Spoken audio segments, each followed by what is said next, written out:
latest chapter of Part 9 just dropped a bombshell and blew the doors wide open for the true potential of its story. Whereas before, we've been on this steady course focused on land rights and acquisitions using a magic rock to steal money away from a billionaire named Howler.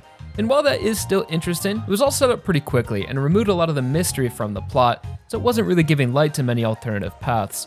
But now within the latest chapter, we got a significant amount of new lore presented, which goes into the origin of those lava rocks, the source of their power, as well as begins to establish Acca Howler as an alternate recreation of Enrico Pucci, which is not where I was expecting this character to go. So before we get into the meat and potatoes of it all, in typical chapter review fashion, we'll start at the beginning. So on the cover page, we have a sharp JoJo portrait with him consulting the magic conch shell, with this being chapter 28, titled Dignity and Instruction. Turning the page, we are right where we left off, with JoJo being attacked by Key West's stand, whose ability we get to see more of as it attacks throughout the chapter. So the concept for her stand is the power of gaps, with the gap in space between two or more objects being where the stand is permitted to project itself and attack from. So at the end of the last chapter, it looks like Key West just had to touch the cases, which activated her stand and projected it onto those objects. Then the stand takes on a more ethereal, shadow-like form visually similar to Vitamin C, which casts its many hands into the gaps and shreds through anything they touch, creating an immense amount of pressure within the gap. This strength is also its weakness, as if the gap is removed, the stand will disappear, kind of reminiscent of D4C, which could vanish when sandwiched between two objects. So in the early pages here, we see JoJo struggle to ward off the stand and quickly catches onto its ability, using November Rain to escape just before it tries to steal the lava rock. The gang then discuss among themselves what just happened, confirming it was a stand attack and believe it was someone other than Howler who was trying to get the rock for it themselves. They also note that in the struggle, JoJo had to take the rock out of his pocket and it was surely seen on the cameras, so they won't be able to hide it for much longer. We then start to get questioned by the authorities and the page fades into the Howler family flashback, which is definitely the highlight of this chapter. We see a young Acca, presumably in his late teens, getting caught with a girl in the jacuzzi by his grandfather, who casts a brief look of judgment but calls upon Acca to enlighten him about the reality of his position, explaining that he's been overwhelmingly blessed in life and born at the summit of the hierarchy, knowing only abundance with no enemies or conflict, just a happy, healthy family. Although in exchange, this means his only available path in life is falling from that summit, as during Acca's era, the Howler family will no longer have a lava rock, because the one from Letrado's will have completely deteriorated just in time for Acca to take power, exhausting the family of their good fortune with hard times bound to follow. As the grandfather says, the bigger you are, the larger shadow you cast. Although the first generation Letrado had planned for such a contingency, leaving behind a diary that cryptically explains the steps towards creating new lava rocks, a prophecy of sorts that it was Acca's responsibility to fulfill. During this flashback, we also see glimpses of Acca in present day, who had retreated into a private chapel on the yacht where he kneeled before an altar adorned with a crucifix, and thought back to the words of his elders almost like in prayer to keep his mind clear in a moment of uncertainty, and finishes his ruminating with the realization that he's fallen. So this arc of climbing and descending a metaphorical ladder in life has been a cornerstone of Araki's writing for about 20 years now and has always been done well, where he establishes a character's starting point, their zero, he likes to refer to it as, be it positive or negative, and explores the journey of their reposition and their means to do so. An exceptionally strong theme through the characters Johnny and Jobin, but now ever prevalent in Part 9, with JoJo's climb upwards being the thesis for the entire part, but also inextricably tied to the theme of balance, which was first introduced through the Holy Corpse, and evolving into JoJoLands equivalent exchange, and now in Part 9, JoJo's rise in status directly siphons off of Howler's status through the means of the lava rocks. You have that balance there throughout all of the parts. And this exchange is something Acca is now beginning to understand, as he puts his faith in his ancestors and abandons the ship, taking only his family keepsakes, Letrado's diary, and the small crucifix which sat upon the altar. And although Howler has seen this crucifix countless times, only now did he realize that it was made from a fulgurite, a rock formed from the impact of a lightning strike, leaving the cross hollow inside, which makes him reflect on the words of the diary. God expresses all of this world with numbers. Numbers control the flow of this world. God is the lava of Hulalai, with the lightning of the new moon, the breath that spouts from the earth, the footprints of the lightning. So let's really break down this passage and see what more it could mean and how it will shape the future of the story. So thanks to Araki's illustrations, we get the bare bones point that these are instructions to create lava rocks for future generations, by using the power of the new moon, lightning, and the fulgurite crucifix as a sort of conduit to harness it. God expresses all of this world with numbers, and numbers control the flow of this world. This first line could simply be guiding Howler to seek the ideal conditions to perform the sacrament, similar to Pucci's heaven plan, which required a specific time of day, longitude, and latitude to fully harness gravity in the new moon. So in order to capture or ride the lightning, Howler would probably need to fulfill similar requisitions. This also brings to mind the principles of the spin, and the golden ratio found in nature, which can also be expressed through numbers, as 16/9 and the spin itself as the Fibonacci sequence, which aligns with that idea that God or some creator expresses the world with numbers, with nature having a proclivity to the golden ratio.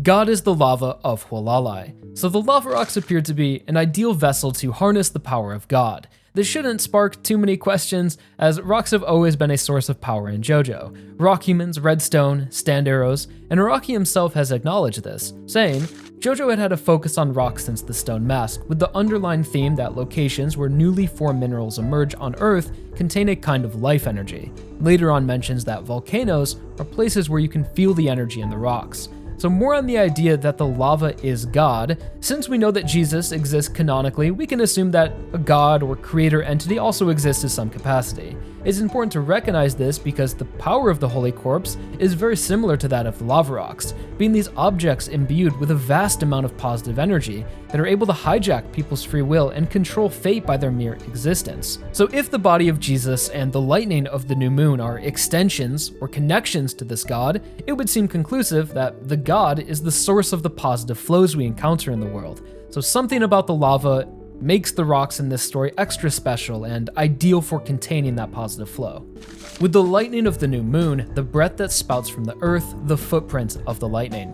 I interpret this as saying the lightning of the new moon just needs to strike the lava, as the breath that spouts from the earth is most likely referring to lava, possibly even an erupting volcano if we are to take spouting more literal, which is imagery that has already been hinted at.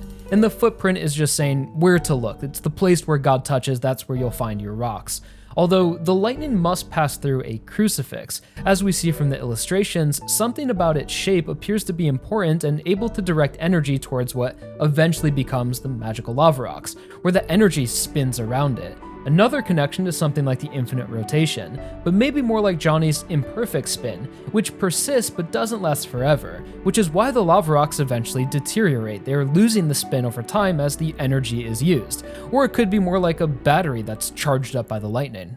So aside from the crazy-ass Letrado lore, the most shocking development this chapter was Acca being established as an alternate recreation of Father Pucci. Of course, there is the emphasis of a ritual to take place under the new moon, but we also see that Howler is much more religious than I expected, as he retreats to a chapel in times of hardship and treats his family's book like a Bible, reading it over and over again to help guide him trying to make sense of its messages. And when threatened with losing his land and yacht, the only worldly possessions he felt the need to preserve were the diary and the crucifix, objects that strike a shocking parallel to Pucci, these physical tools which are necessary to achieve their goals. Pucci with Dio's diary and bone, now Howler with Letrado's diary, an antique Fulgurite crucifix. So looking back at Howler's introduction from the facial hair and Italian heritage, I kept thinking a connection to Gyro or an alternate Diavolo, but was completely blinded to the other Italian villain. So now it's all starting to come together, with Part 9 taking full form, drawing influence from both Parts 5 and 6 now. So if Part 9 does end up being the last mainline part of JoJo, it would have fully caught up to recreating the original universe. These new developments also bring to mind a bit of lore from when JoJOLands first began, where another working title for the part was Made in JoJOLands, a reference to Pucci's final evolution, Made in Heaven. So this must be something Araki has had well and planned out. And not to say Part 9 has been underwhelming by any means, this chapter just pushes it to a whole new level, and the end-all be-all isn't just will they or won't they steal Howler's money, but gets into big picture concepts and introduces a lot more mystery. Will Howler eventually learn to control the lightning of the new moon? What if it's channeled into a person or a stand? Could they evolve or harness the power of the positive flow? Something like a Love Train 2.0? Is the lightning a reference to the first stand user who shot lightning from his fingertips? And then there's the overall symbolism of the new moon itself, a start of a new cycle, a renewal of time. Could it be the end of JoJo or the beginning of a whole new cycle? An alternate universe. I also think Jodio has a strong connection to these new concepts as, like the lightning from God, Jodio is gifted with a similar power to create rain, and this brings my thoughts to the Fountain Boy artwork Araki had created last year, where he placed November Rain at the top and stated he drew inspiration from traditional Roman beliefs that rainfall was a gift from gods and brought down supernatural phenomena that purified the earth, as well as remarked that the stands were arranged in order of strength. So if the final arc of Part 9 is going to involve erupting volcanoes and a lightning storm under the new moon, I'm sure Jodio will have some way to harness those elements through his stand by means of an evolution. And coming back to Howler's Heaven plan, I also wanted to include the perspective of Hawaiian theology that Araki could mix into his more traditional depictions of Catholicism. Phrases like God is the lava of Hualalai could be referring to Hawaii's history of polytheism and to Pele, the goddess of volcanoes and fire, these being beliefs that Letrado was probably exposed to with his time on the island. And with the story and setting so central on Hualalai, I found it relevant to mention Kahupakane, the goddess of Hualalai, is a kappa maker who is said to create thunder, rain, and lightning while forging her kappa. So just tons of potential theories to explore with this new direction that I'm sure will continue to develop as Howler unveils more about this diary. And shout out to Rohan, who I made a whole ass theory about a few months ago, asking how he found these lava rocks, when in this chapter Howler's grandfather says he searched his entire life for more of them and never found any. Yet Rohan found 2 in a weekend. So getting back into the order of the chapter, there is still a bit more to cover, as remember, we are also in the middle of a stand fight during all of this. So the chapter transitions back to the game being escorted out of the yachts, and if we look closely, we can see that when we handed over our IDs, Key West had touched them at some point, so now all 3 of the IDs have this gap ability applied to them. And it looks similar to the way KISS or D4C duplicates work when the objects are being forced together and destroy whatever is in their way, as we see the stand appear on Charming Man, who is in the gap between the IDs, so like the main target area. But separately from this ability, the stand also appears to be able to move freely and interact with things as it manages to grab the lava rock and pulls it up Charmy's pant leg, it looks like, and that's where the chapter leaves off. And I'm actually glad to see Charming Man suffer here, as we'll finally be able to break the disguise and get to see him again, as I'm sure he'll easily be able to use Big Mouth to fragment his body and escape out from this gap created. So from here, it looks like Howler might just leave while entrusting Key West to keep us busy, as last we saw he was storming off the boat. Although it would be really bad if Howler did leave, as Key is currently trying to betray him, and he kind of knows we have a lava rock, so it's hard to see an outcome here where Howler doesn't end up revealing his stand. I think it would be interesting if, while we're fighting Key West, she is successful and gets the rock and tries to escape, but then Howler steps in, takes her out, and gives us that stand reveal, an idea of his power, without him directly attacking us. And then he's able to escape, and that would definitely change up the power dynamic. I feel like we've had the lava rock for a long time, so it would be interesting to see the characters getting taken down a peg and have a reversal of power here. And now that we have this whole Pucci parallel, I really want to see Howler's ability, if it's going to be similar to Whitesnake or anything like that.